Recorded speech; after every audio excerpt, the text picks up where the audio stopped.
Oke guys, kali ini kita akan mengomentari berita ya, akan bahas tentang 6 poin keputusan yang telah diputuskan oleh DPR sebagai respon dari 17+8 tuntutan rakyat. Nah, untuk mengetahui konteksnya, mari kita bersama simak beritanya. Kita mulai videonya. Pimpinan DPR RI akhirnya mengumumkan tanggapan 17+8 tuntutan rakyat yang jatuh tempo pada hari ini, Jumat 5 September.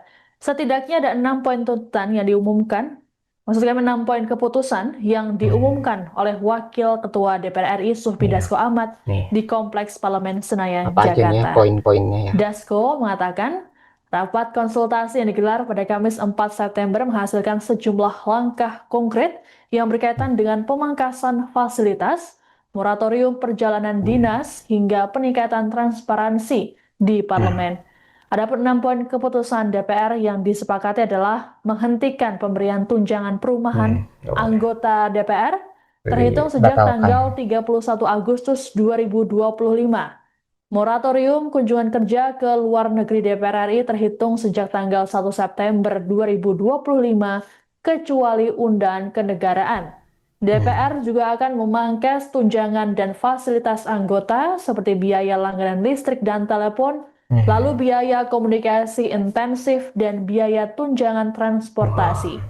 Kemudian anggota DPR yang telah dinonaktifkan oleh partainya tak dibayarkan hak-hak keuangannya. Hmm. Ya, itu ya kalau misalnya kita tuntut dan tuntutan itu benar-benar didengar oleh pemerintah, jadi benar-benar bisa dikabulkan gitu. Jadi kita jangan menyerah begitu saja dengan apa yang telah dilakukan DPR sebelumnya. Itu tentang masalah tuntutan, masalah hinaan dan sebagainya yang telah merendahkan masyarakatnya. Nah, kalau kita bisa benar-benar bersatu untuk menyuarakan pendapat kita, itu akhirnya bisa tuh kan terkabul, kayak tunjangan bisa dibatalkan, terus tunjangan lainnya itu bisa dikurangi ya, sehingga DPR itu benar-benar bisa dipangkas itu dananya yang nggak perlu gitu ya, dari gaji pokoknya mungkin udah besar ditambah dengan tunjangan-tunjangan tadi, ternyata tunjangan tadi itu sebenarnya nggak terlalu penting karena ya tadi ya, masalah tunjangan rumah, tunjangan komunikasi dan sebagainya itu tidak terlalu efisien ya, nggak ada dampaknya langsung kepada masyarakat, sehingga akhirnya bisa dipangkas gitu kan. Nanti ini ada dampaknya gitu. Jadi jangan sampai kita berhenti nih dengan langkah awal ini, kita terus ya kawal masalah ini sehingga tuntas. Jangan sampai kita biarkan dan diabaikan kembali ya. Sudah dinonaktifkan, Hmm. nantinya juga akan diperiksa oleh Mahkamah Kehormatan DPR yang berkoordinasi Ya, dengan langsung mahkamah diperiksa. partai masing-masing. Terakhir, DPR akan memperkuat transparansi dan Nah, nih partisipasi publik transparansi. yang bermakna dalam proses legislasi dan kebijakan lainnya. Sebagai Ya, informasi, ya apalagi transparansi itu penting banget ya. Jadi jangan tiba-tiba langsung buat kebijakan, langsung buat peraturan gitu tanpa harus melibatkan rakyat.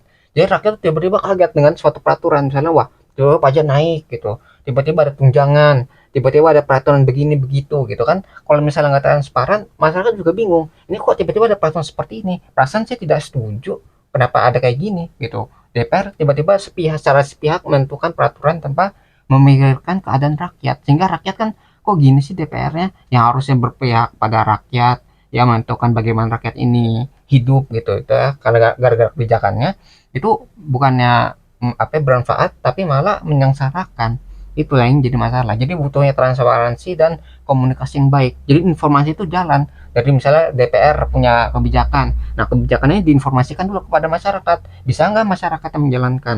Nah kalau misalnya nggak bisa, bagaimana jalan tengahnya gitu ya. Jangan sampai tiba-tiba ada peraturan masyarakatnya bingung, akhirnya masyarakatnya yang sengsara, yang menderita dari peraturan tadi gitu. Jadi harus ada komunikasi yang baik ya, diperbaiki nih supaya tidak terjadi hal seperti ini kembali ya.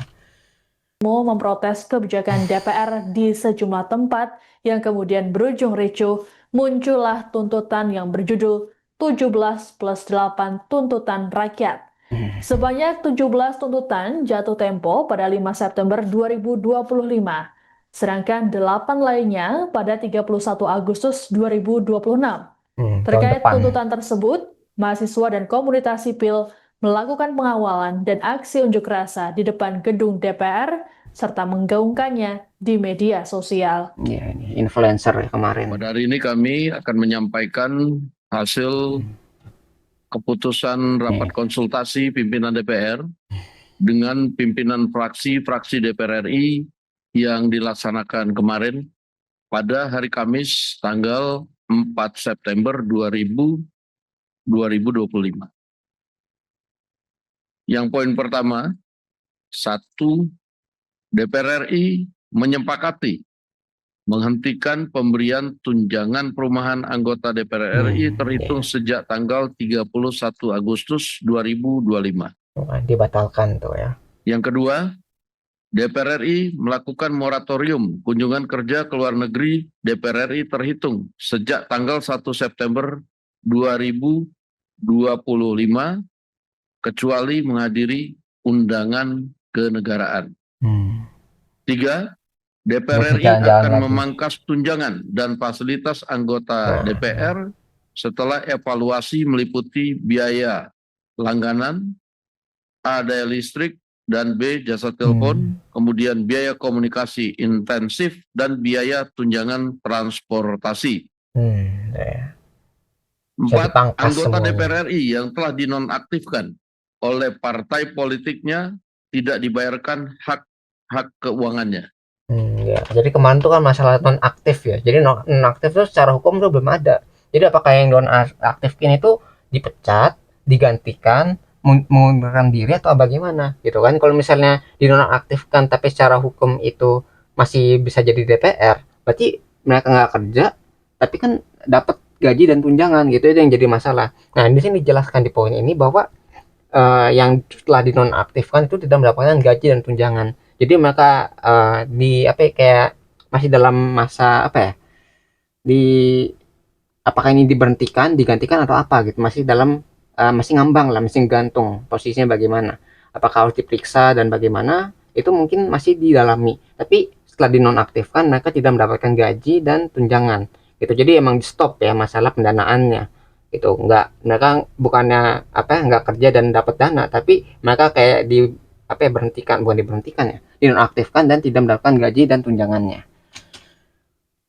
Pimpinan DPR menindaklanjuti penonaktifan beberapa anggota DPR RI yang telah dilakukan oleh partai politik melalui mahkamah partai politik masing-masing dengan meminta Mahkamah Kehormatan DPR RI untuk berkoordinasi dengan mahkamah partai politik masing-masing yang telah memulai pemeriksaan terhadap anggota DPR RI dimaksud.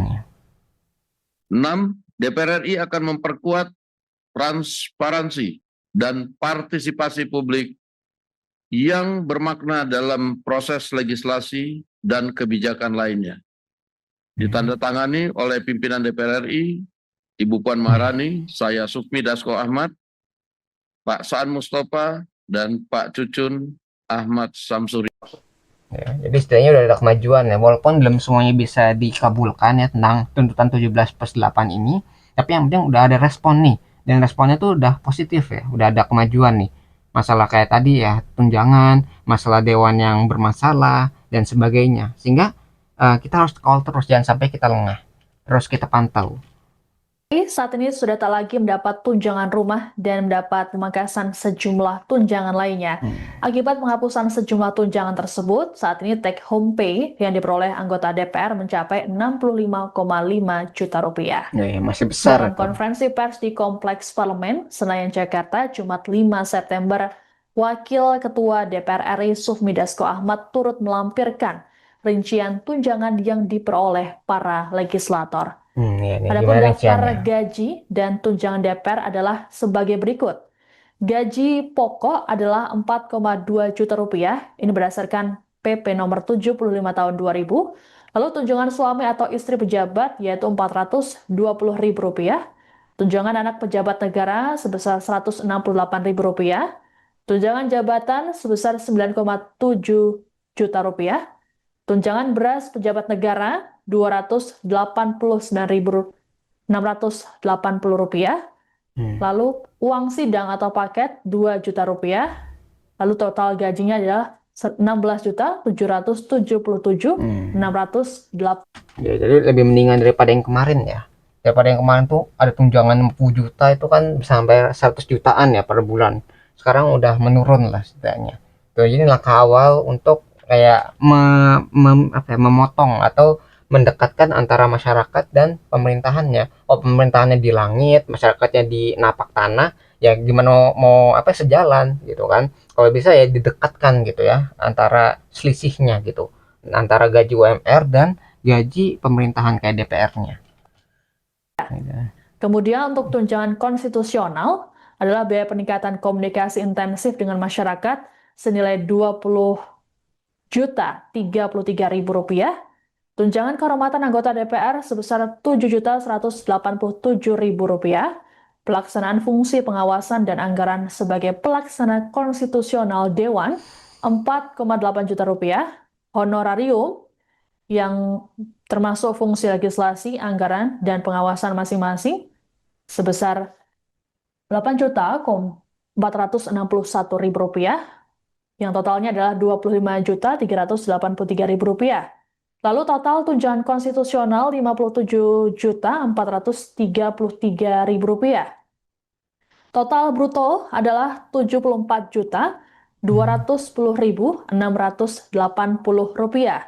Kemudian terdapat pajak PPh 15%, yaitu 8.614.950, sehingga total take home pay yang didapat oleh para legislator adalah 65.595.730 rupiah. Tapi kalau kita lihat ya ini mungkin butuh transparansi lagi tentang apa bagaimana nih deskripsinya gitu ya, tentang tadi ini tunjangan itu kayaknya harus di benar-benar apa ya ditransparansi, ini benar-benar digunakan dengan baik atau tidak gitu, khawatirnya disalahgunakan kembali itu. Kalau kita biarkan, kita abaikan, nanti khawatirnya dana kayak gini itu bisa disalahgunakan kembali. Makanya ini buat misalnya tunjangan tentang komunikasi macam apa gitu dengan masyarakat yang telah diberikan sehingga membutuhkan uang sebesar 20 juta gitu, itu harus diberitahu, harus transparan bagaimana caranya sampai membutuhkan uang sebesar itu gitu. Kalau misalnya sesuai gini ya dengan apa yang difungsikan ya nggak masalah gitu, karena emang sudah sesuai dengan penggunaannya. Tapi kalau misalnya belum, kenapa belum gitu, kenapa harus sebesar itu, apakah bisa dipangkas lagi atau tidak gitu. Itu masalah yang komunikasi, belum yang lainnya. Kalau yang masa tunjangan ini ya, dan ini kita bisa pantau kembali apakah sudah pantas atau belum nih. Kalau udah pantas ya mungkin bisa disesuaikan, kalau udah disetujui gitu. Kalau misalnya belum pantas harus dievaluasi lagi. Dasko menegaskan pihaknya telah melakukan pertemuan antara para pimpinan DPR RI dengan seluruh ketua fraksi partai di DPR RI. Dari pertemuan tersebut kemudian didapatkan 6 poin hasil kesepakatan. Di antaranya adalah penghapusan pemberian tunjangan perumahan yang sebelumnya disiapkan senilai 50 juta rupiah. Sejumlah tunjangan yang melekat juga dipangkas, termasuk biaya listrik hingga tunjangan transportasi. Sudah dilakukan evaluasi dengan total yang akan diterima oleh anggota DPR berupa komponen-komponen tunjangan serta hal-hal lain. Ini kami akan lampirkan dan nanti akan dibagikan kepada awak media. Itu ada bukti catatannya gitu lah. Khusus untuk bagi anggota yang telah diproses nonaktif oleh Mahkamah partai masing-masing, tadi sudah disampaikan bahwa pimpinan DPR telah juga menulis surat kepada pimpinan Mahkamah Kehormatan Dewan untuk berkoordinasi dengan Mahkamah Partai masing-masing anggota untuk ditindaklanjuti sesuai dengan ketentuan. Demikian. 5 anggota DPR RI nonaktif dipastikan tak lagi mendapat gaji serta tunjangan dari negara. Hal tersebut untuk menjawab 17+8 tuntutan rakyat yang belakangan ini digaungkan dan jatuh tempo pada 5 September.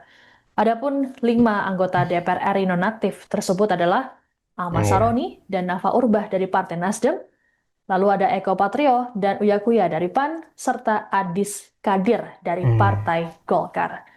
Dalam konferensi pers pada Jumat 5 September, Wakil Ketua DPR RI Sufmi Dasko Ahmad menyatakan penghentian gaji dan tunjangan anggota DPR nonaktif masuk dalam 6 poin keputusan. Perihal penonaktifan anggota DPR RI oleh partai politik masing-masing, prosesnya akan dikoordinasikan antara parpol yang bersangkutan dengan Mahkamah Kehormatan Dewan atau MKD DPR RI. Selain penghentian gaji dan tunjangan anggota DPR nonaktif, ada 5 keputusan lainnya hasil dari rapat konsultasi yang digelar pada Kamis 4 September. Seperti menghentikan pemberian tunjangan perumahan anggota DPR terhitung sejak tanggal 31 Agustus 2025. Moratorium kunjungan kerja ke luar negeri DPR RI terhitung sejak tanggal 1 September 2025 kecuali undangan kenegaraan. DPR juga akan memangkas tunjangan dan fasilitas anggota seperti biaya langganan listrik dan telepon, lalu biaya komunikasi intensif dan biaya tunjangan transportasi. Terakhir, DPR akan memperkuat transparansi dan partisipasi publik yang bermakna dalam proses legislasi dan kebijakan lainnya. Partai masing-masing, tadi sudah disampaikan bahwa pimpinan DPR telah juga menulis surat kepada pimpinan Mahkamah Kehormatan Dewan untuk berkoordinasi dengan Mahkamah Partai masing-masing anggota untuk ditindaklanjuti sesuai dengan ketentuan. Baik, bahwa pada saat kemarin tindakan preventif yang dilakukan adalah penonaktifan sambil kemudian diproses di Mahkamah Partai karena penonaktifan itu kan belum dengan proses. Nah, ini sudah diproses. Nah, kemudian kita minta Mahkamah Kehormatan Dewan juga berkoordinasi dengan Mahkamah Partai masing-masing untuk melakukan proses sesuai dengan ketentuan yang ada. Demikian. Download Tribun. Jadi itu yang bisa kita pelajari bahwa tadi dari DPR sendiri itu udah mengeluarkan 6 poin yang bisa merespon lah sekiranya 17/8 ini.